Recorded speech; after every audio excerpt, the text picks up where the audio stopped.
Well, sisters, thank you so much for coming back so promptly. Appreciate that. I was saying to Mary at the break when we were rearranging some time frames for the morning that when I teach, I take about 3.5 weeks to do what we're doing in about a half hour this morning. So it's, you know, and some people keep talking to me about the clarity of the presentation, and it makes me feel that I'm talking about postmodernism very classically. Order. Let's move to our third set of questions. That is, who really runs the universe, and is it guided, and if so, by whom? Or design and purpose in the universe. And we'll do this again, trying to identify some key concepts on this so we have some common language for conversation later, which I think is the value of a presentation like this. It's really how it leads to conversation in a common language. And so with regard to the question about who runs the universe, the classical or pre-modern worldview can be said to be a theonomous, from the two Greek words meaning God and law. God runs it. God runs the world. God controls the world. God set the world in motion and gave the world its laws. And the thing about this for our purposes is to understand again that ordered whole that the classical world is. Our task as creatures is to discern God's design and to find our fulfillment as human beings in living God's will. You see, in finding our place where God designs us to be. And most of the women we have known in the congregation who have achieved holiness and gone ahead of us have achieved holiness in this understanding of finding God's will. That God has a design, and our fulfillment is to find God's design and do it, live it, be our place in the ordered whole. This required great spiritual effort, as we know, who ourselves have tried to live that ideal of holiness. But there was with it a certain clarity, a certain stability that could be counted on. And so that notion of stability, you know, with that rock-solid earth at the center of classical world comes through in this as well. In the modern notion of who runs the universe, I think the word autonomous is appropriate. Now that can sound like it says it runs itself, and in a certain sense it does. You know, it has its laws and it obeys those laws, and those laws can't be contravened, the laws of nature. But really, I think what we need to focus on in terms of the self-rule of modernity is to try to take in our awareness how much in the modern worldview the sense of the way in which humanity forges history, that the decisions that human beings make create the historical process. And so it isn't so much that there's a blueprinted design of God's will for us to find and then fit into it, as much as the future is born in our deciding. The metaphor we liked to use of this when this first came is we sort of do a dance with God. That reality, creation, history is happening as we decide. There is no blueprinted ideal. Rather, the future is born in our deciding. Remember that this also is the time in modernity. Remember, it's the period of the American and the French revolutions. And what do we notice about that time in terms of human history? It's the time when that sense of the Enlightenment, individual rights and freedoms of people for self-determination in government, the possibility, the real possibility of a true freedom of religion, where a religion would not be specified by the state, not even the one true Catholic Church, you see? So that these ideals of the American and French Revolution are deeply seated in those of us of that world. The separation of church and state is deeply seated in us. When we bemoan the fact today, as we often do, that people can't seem to see the connection between their faith and issues of social justice, we should not be surprised. because we have been nourished on a culture that says, your religion is your affair. It's your business. That's what you do in your home and with your family and in your church on Sunday. But don't bring it into the marketplace. Don't bring it into the field of commerce. Don't bring it into politics and government, do you see?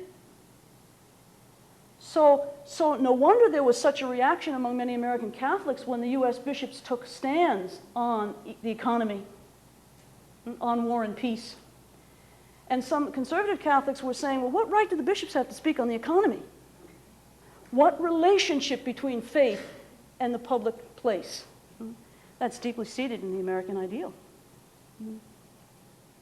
Remember also, we're trusting reason, aren't we, in modernity? We're trusting these ideals of freedom and the self-determination of peoples. What happens in postmodernity?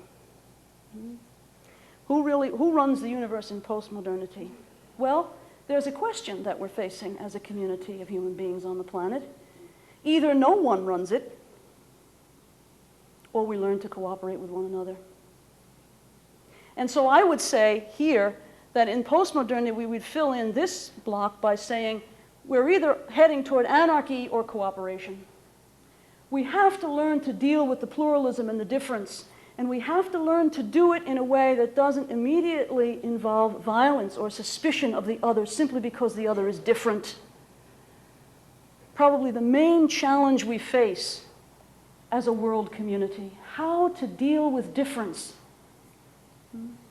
in a way that is not violent. Now, the interesting thing, if you go back to understanding postmodernity as a reaction in many ways of modernity's failure to deliver on its promises, let's look again at the American and French revolutions and look at the promises that they made and how they failed to deliver on them.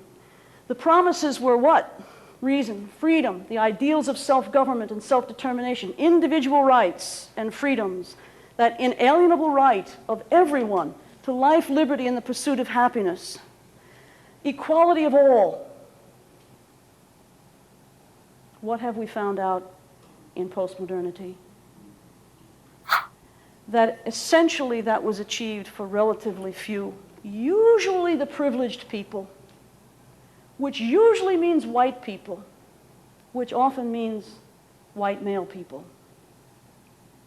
And so the coming together, this is where this arises. You see, the awareness of the interconnection of sexual and racial and political and economic oppressions have caused us around the world and within societies to see that these ideals of modernity were in fact not achieved for everyone. And that's where we get these liberation movements, from the recognition that the ideals of modernity failed. There's much more, obviously, that we could say about each of these points, and I'm sure you're well aware of that, sisters, but I think we need to move on at this point to our next section on the outline, which is to talk more specifically now, highlighting the differences among the many worlds.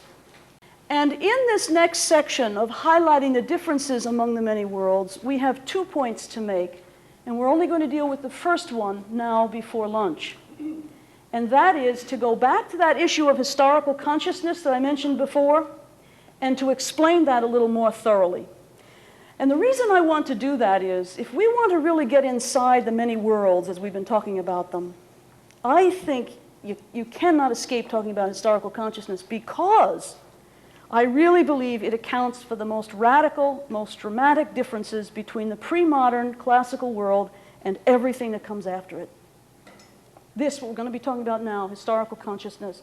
There was a theologian, Ernst Troeltsch, in the 19th century who raised the question, can Christianity survive the shift to historical consciousness? Raised that question at the end of the 19th century, and it's still a question for us. Let's talk a little bit about what this historical consciousness is. If you examine the disagreements between the Vatican and the Congregation of the Faith, between them and theologians or groups like those pressing for the ordination of women and so forth, if you examine those disagreements, I would tend to bet that at the heart of nearly every single one of them, every time, stands disagreement about historical consciousness. That's what I mean to say it's the most radical difference between the pre-modern and everything that flows after it. So let's first look at what historical consciousness is and then illustrate it with a few examples. And then let's just roll around in the implications of that for a while. Okay? Historical consciousness means simply this, that we are radically bound by our time and place, our language, our culture, and our context. Let me explain. Radically bound by our time and place, our language, our culture, our context. Historical consciousness emerges with the emergence of the modern worldview, and we talked about that in terms of the scientific worldview. Let's go back to the prints of our two paintings from Van Eyck and Tanner. Many of you are probably familiar with, either by knowing or by knowing her poetry, Sister Maura Eichner of the College of Notre Dame. And one of Maura's most popular poems is one about Mary, which she entitles From a Woman's Life. And I'd like to read that poem for you and then ask you, to which of these paintings does your eye naturally go when you hear this poem? What Mary knew was just enough for the usual day. Pull water, flint fire, bake bread, smile, pray the dark orations, sleep, wake, wait.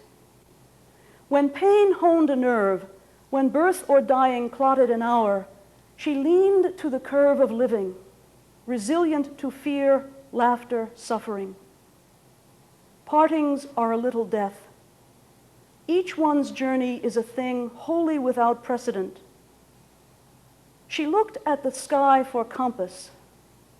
None. She too created a road to travel by. Which of those two Marys did you look toward? Mm-hmm.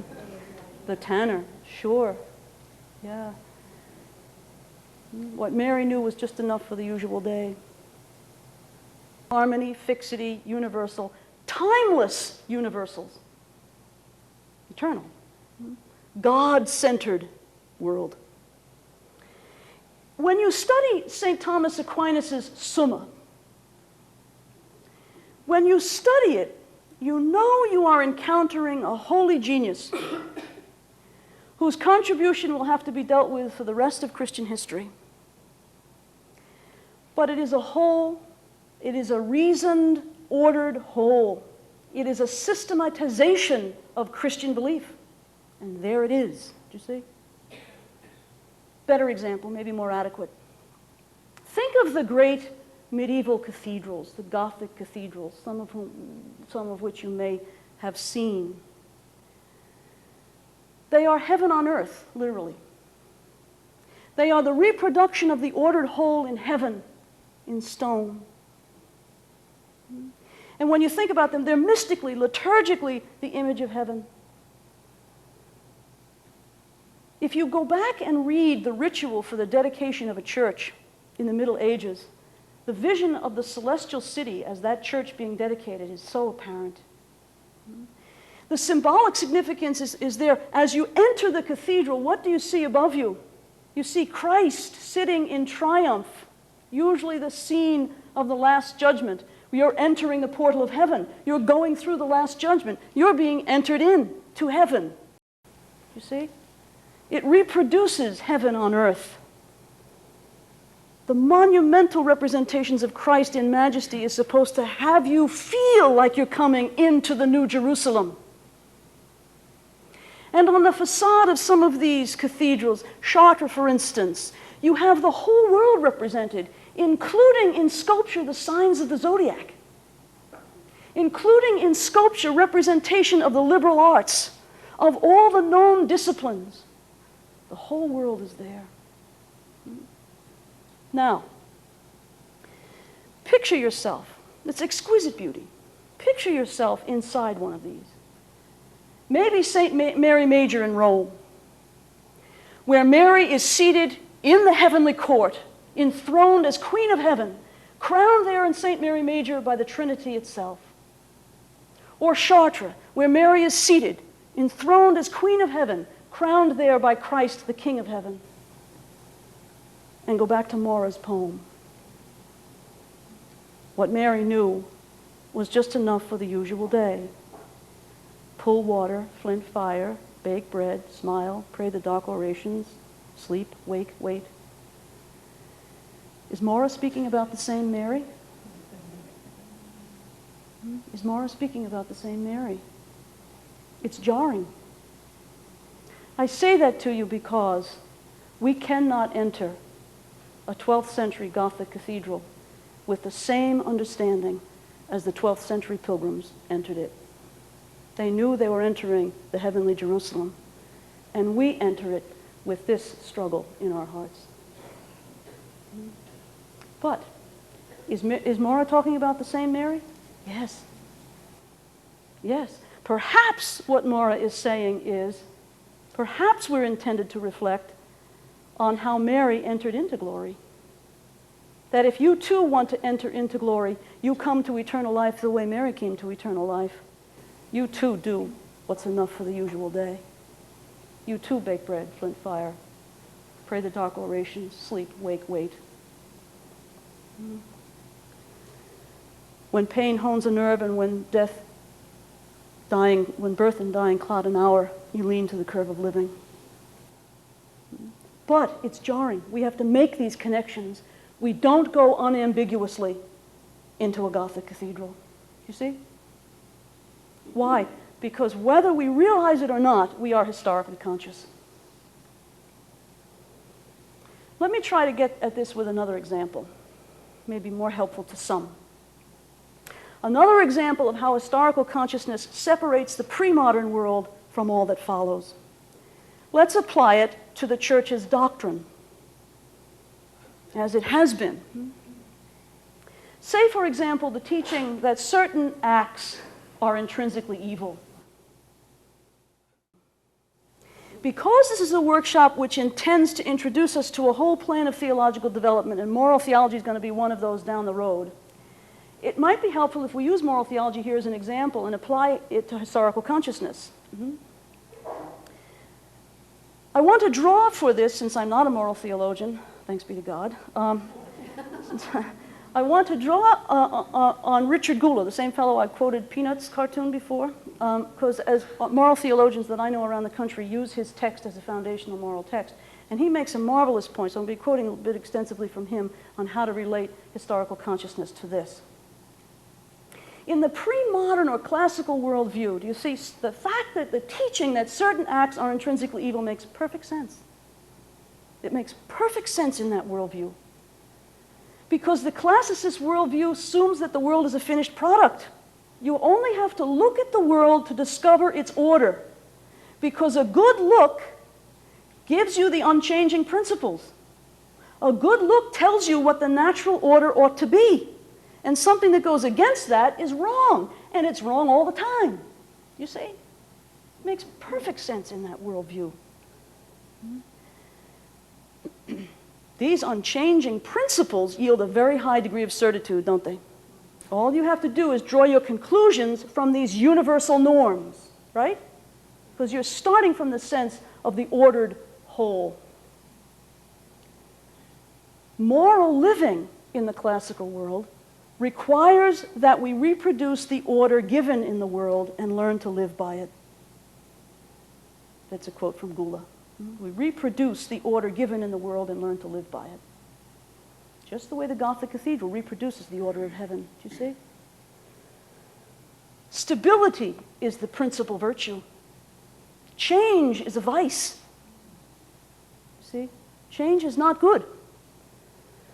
Necessary, universal, abstract, essential. These are all the kinds of words used within the classicist pre-modern worldview.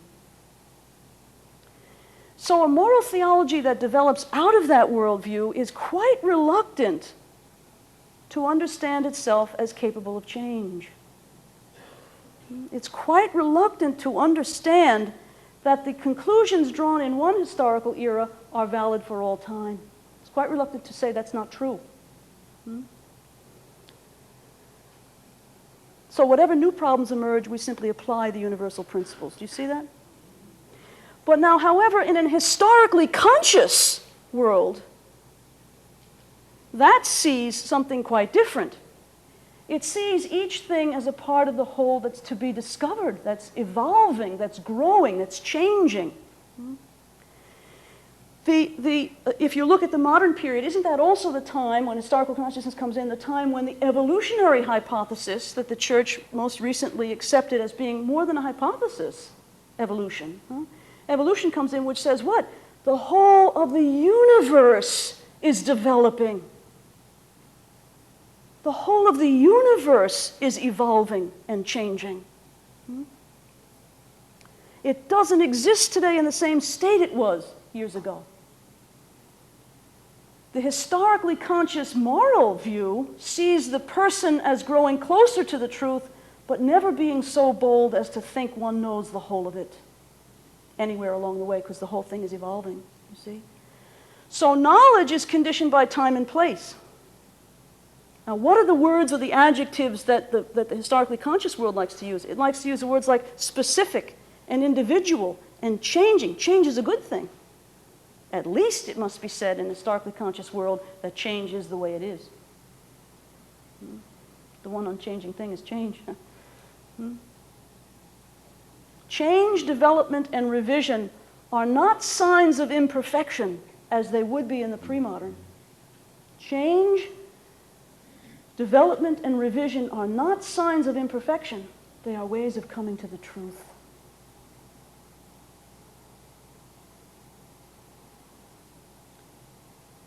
For this reason, an historically conscious view would say that statements of moral teaching need to be interpreted from within their context. Now, you want a shortcut method to a shortcut way of distinguishing the two? The pre-modern is deductive. It begins with absolute principles and deduces logically from them. The historically conscious is inductive. It begins from experience. It begins with the empirical world. It begins with what is encountered in the changing world and deals with that. Those are two very different ways of coming at a moral question. But they're two very different ways born of two different convictions about how we know things. Do you see that?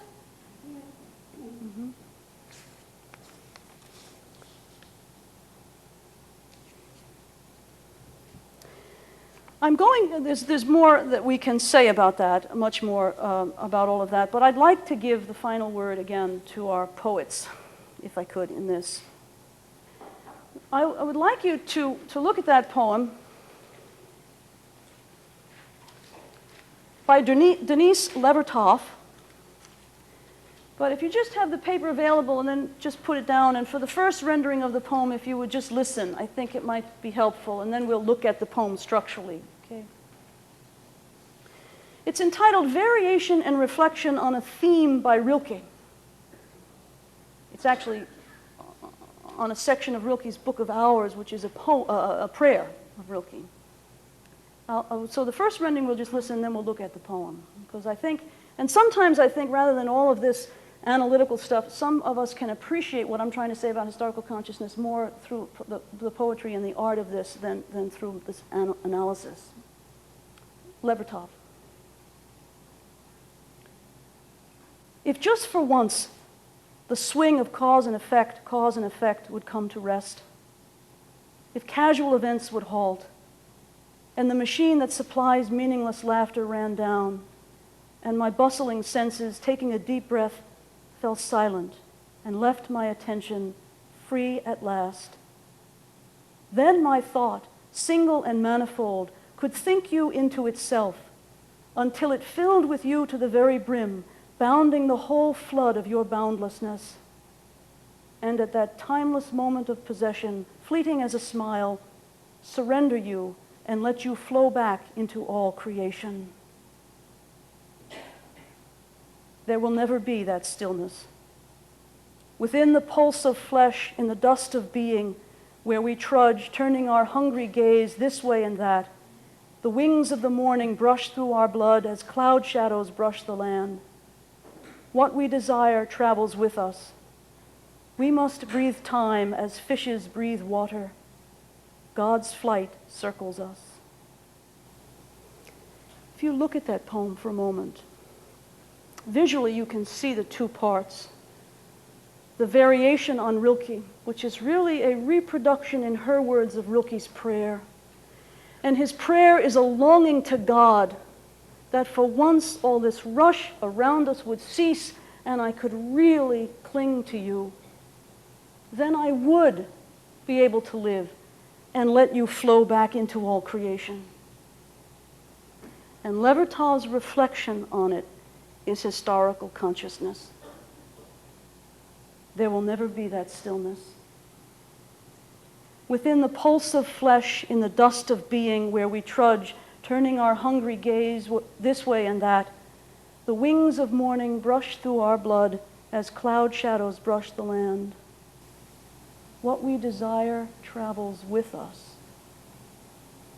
We must breathe time as fishes breathe water. God's flight circles us.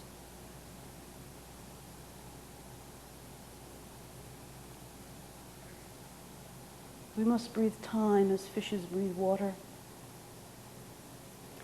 She grasps the moment of postmodernity, I think, is what I'm trying to say with this poem. But you know, there's another side to it too. She didn't write this in a shopping mall. And she didn't write this with the television blaring in her ears, you know. There is still some movement toward the stillness that's required to know that what we desire travels with us. We are always moving, always developing, always changing. But God's flight circles us, as in our opening prayer today. Christ above, beneath, on the side, around, in, above, everywhere. Thank you. I arise today through the strength of heaven, light of sun. I arise today through God's strength to pilot me. God's eye. Earlier this morning, when I gave my reflections, I focused on the pre-modern worldview, particularly of St. Augustine, the pre-modern Christian worldview. In this reflection, I would really like to take some time in exploring the connection between the failure of the modern and the being born of the postmodern by using a specific example and trying to pull it out and show how historical consciousness, the world, the three worldviews that we have up there, all come to play in this one example. You may remember, or you may not, that in Mary Ellen Sheehan's response to Sandra Schneider's article in the Learning Packet, one of the points she raised was the necessity to look at the connections between deconstructive and constructive postmodernism, and I'm going to try to do that today. And the example that I'm going to use is the example of the role of women in the world. Mary mentioned that one of the great gifts of modernity was the Enlightenment, that awareness or believed awareness, and I think it was justified, that authority had overreached itself and it was time for the authority, the political and religious authority had overreached themselves at the expense of the authority of the individual's experience. And with that enlightenment came then the trust in human reason. It also came with it the trust in political freedom. And again, as Mary mentioned, the American Revolution and the French Revolution in terms of Western civilization would be two great examples of the enshrinement of the ideals of political freedom in those countries. And as Mary also pointed out, The transition to postmodernity comes with the dawning consciousness that those ideals are limited to a small number, primarily of well-educated white males. With that, then, deconstructive aspect, modernity has failed with regard to its promise of progress for all people. We can see the seeds of the rising of feminist consciousness. Women were not the only people who began to realize this. Liberation theology also shows that the poor were forgotten. However, the majority of the poor are women. And so from that point of view, we can collapse those two for a moment. As an example of that, perhaps you remember Ethel Howley's comment in her most recent communique to us from the United Nations, where she was quoting a statistic that said that as the new millennium dawns, 1 billion people in this world will be literate, and 2/3 of those are women.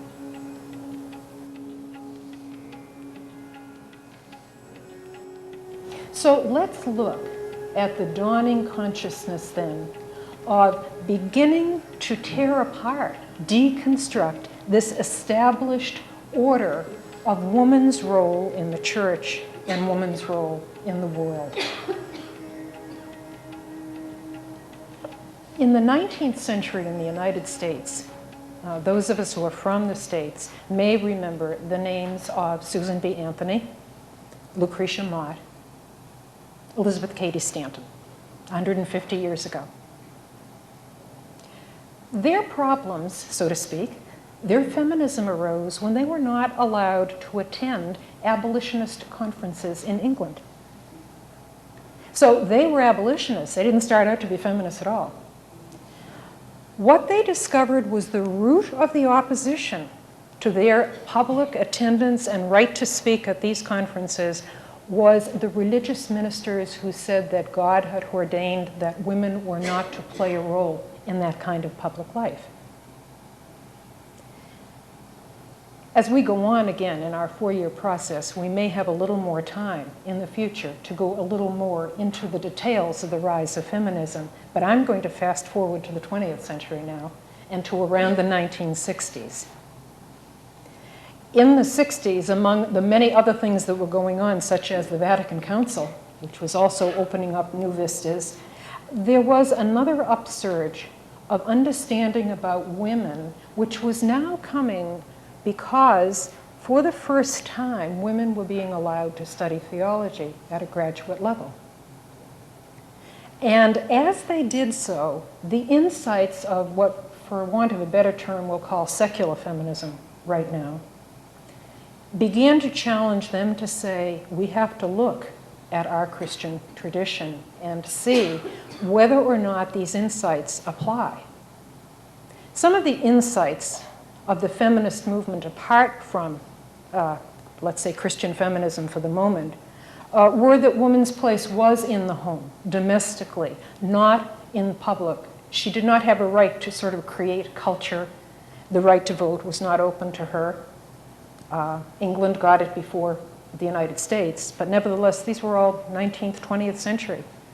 Women were not allowed in many graduate schools or only at great cost. The examples are countless, and we probably don't need to enumerate them too much. There were also assumptions about women's nature that began to be unearthed. It was expected that women was passive and docile and conforming, that she was gentle, emotional, intuitive, and the opposite traits were often attributed to men. And there was no way to bridge those gaps. Those were two separate poles of understanding. So that if a woman broke out of those female stereotypes, as we say, she was considered over-masculine, not a real woman. So now what happens when we go to Christianity? And women who have come to understand that there is truth in this criticism begin to apply that critique to the Christian tradition. Before I move into that, let me say one more thing that feminism discovered. And that is the existence of what we call patriarchy. The ancient pattern of male domination and female subordination, which it is claimed now by Gerda Lerner, who wrote the book, The Creation of Patriarchy, existed long before recorded history. So that means even from the dawning of the revelation of Yahweh, well before Christianity, patriarchy was in place, entrenched in place in the Western world. With those insights then, a sense that woman is very restricted, a sense that male experience is normative and determines what women can do, Christian feminists then began to take a look and say, is any of this present in the Christian tradition? Some feminists found it all over the place. Jesus being used, his masculinity, to say that the preferred gender was masculine because he came as a man.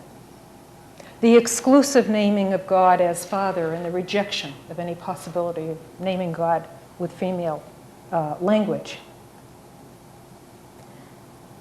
Their conclusion was, anybody who accepts a God who has this kind of plan for woman, that she be subordinate,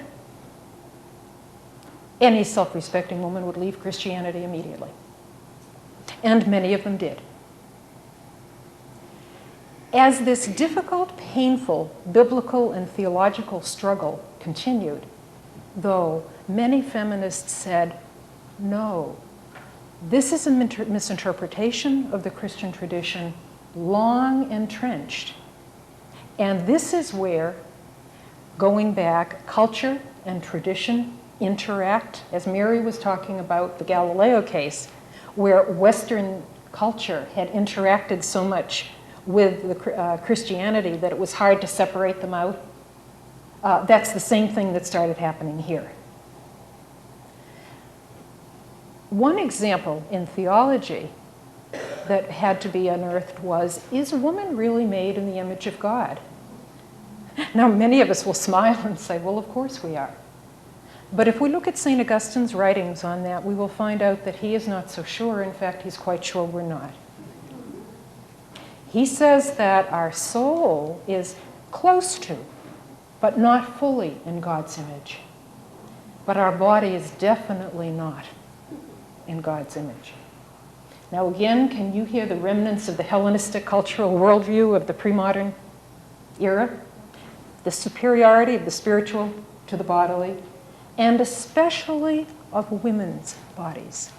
There are ancient traditions in Western culture for sure, and I will not presume to speak of Eastern cultures, which say that women's body is spoiled, that it is a temptation, that it tends toward evil, and Augustine says that. And for that reason, Augustine says this is God's design, that woman is an inferior image of God. He says this in the 4th century. In the 13th, Thomas Aquinas repeats Augustine almost word for word. When Augustine says, why was woman created? He said, well, it has to be to bear children. What other need would you have for a woman? For anything else, a male companion would be better. Aquinas says, how is it that women are born? And his premise is that the perfect birth would be boys. And that, you probably heard this example, the south wind or some kind of humidity in the air spoils the embryo so that it becomes a woman. Now those are profound truths, so-called at the time, the order of the world, which became entrenched in Christian theology, in art, and preaching particularly, so that many of those are internalized in our own psyches, even whether we realize it or not, and certainly in the external beliefs of the church, which significantly restrict woman's role. Well now, if a Catholic, we'll speak about Roman Catholic tradition right now, If that order of woman's place, as designed by the unchanging will of God, is so clear, imagine the welcome that feminist theologians get. Because they are deconstructing that. They are taking almost every part of the Christian tradition and questioning it. And saying, do we detect patriarchy here? Do we detect that this is the way God really wants it? And so their claim is that you have to sort out the patriarchal evidence and the internalization of patriarchy, let's say on the part of Augustine, from his authentic interpretation of the scriptures. The teachings I just referred to are in his teachings on Genesis, and in the preface to that book, he says, what I have done here is give an interpretation of what God is trying to say through Genesis. Now, no one had greater weight in the church than Augustine, and he's still very important. So he is saying it is God's will that women are inferior. Christian feminists have to say, is it? Then any self-respecting woman should leave Christianity. But they say no. He had no historical consciousness of the patriarchy which surrounded him and had been around millennia before he was born. So we do not impugn, as Mary said, Augustine's goodwill, although sometimes it's hard not to get angry because his words have been used so much. But when you try to get back there and say, if he was innocent of historical consciousness, he cannot be held responsible. We might say something more about when historical consciousness comes and that position is still held. That's where the combat, the struggle, and the painful dialogue come. Christian feminists claim Jesus is not male because the male gender is the normative one. It's a hard thing to question why, but Bernard Herring, the great moral theologian, redemptorist, said maybe he became a man to show men how to act toward women.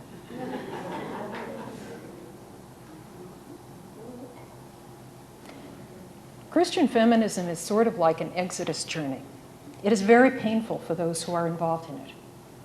Because sometimes it includes the loss of symbols that Mary was talking about earlier. If now you struggle with, Jesus, how could you have allowed this understanding of you to happen in the world? You're not as likely to be able to go calmly into church and hear a reading read on Sunday liturgy or any other day. Or when a Christian feminist would experience the oppression of women in the churches and say, this can't be the will of God, but it seems very hard to change it. That exodus journey is full of pain and loss, and that's some of the fragmentation and alienation of postmodernism. But at the same time, in that deconstruction are the seeds of a whole reconstruction, which in the long run will make it possible for women and men to fully affirm that both genders are in the full image of God and that Jesus is here for the full freedom and salvation of both genders. That is a task that's a long way ahead of us. It is on the road, although with a great deal of difficulty. So can you hear worldviews clashing? And can you hear how, if you have historical consciousness and you recognize patriarchy and you're trying to talk with someone who doesn't recognize that definition of patriarchy, this is a difficult dialogue. This is trying to be open to the pluralism, which is the hallmark of postmodernism. And so I offer you just a little question, just in terms of perhaps our SS&D life. Would we have a climate in SS&D life where women who had this experience would feel safe speaking about it? It's very hard to hear somebody say that Jesus doesn't mean a lot for her, or that Eucharist is extremely painful for her and she doesn't go as regularly as maybe the people she lives with in community. Most of the time, it seems to me that's a hard conversation to have, particularly in a congregation where Eucharist is central to our charism, and then you have people saying, I can't. It is too painful, and I must find another way to pray. Hard questions for us for a future. Our sharing was so deep last night, and yet there are worlds deeper that it can go, aren't there? As we begin to understand that there may be, and that may be just one form of pluralism that we are going to live into the future with. The difference between those who are feminists and those who can honestly say, that's not my experience. I don't feel oppressed by God as masculine. I'm comfortable praying that way. Eucharist is wonderful. It's the center of my life every morning. And those who have to say, it's not my experience. And yet, we need those conversations. So that's a kind of practical example of the spirituality ramifications of this one example of the shift in worldviews and what the implications are in thinking, in church practice, and in SS&D living. It's time for you to have a chance to have something to say. The questions refer to really the whole morning, not just the most recent parts of it. What was exciting for you? What raised questions for you? What needs further clarification from you?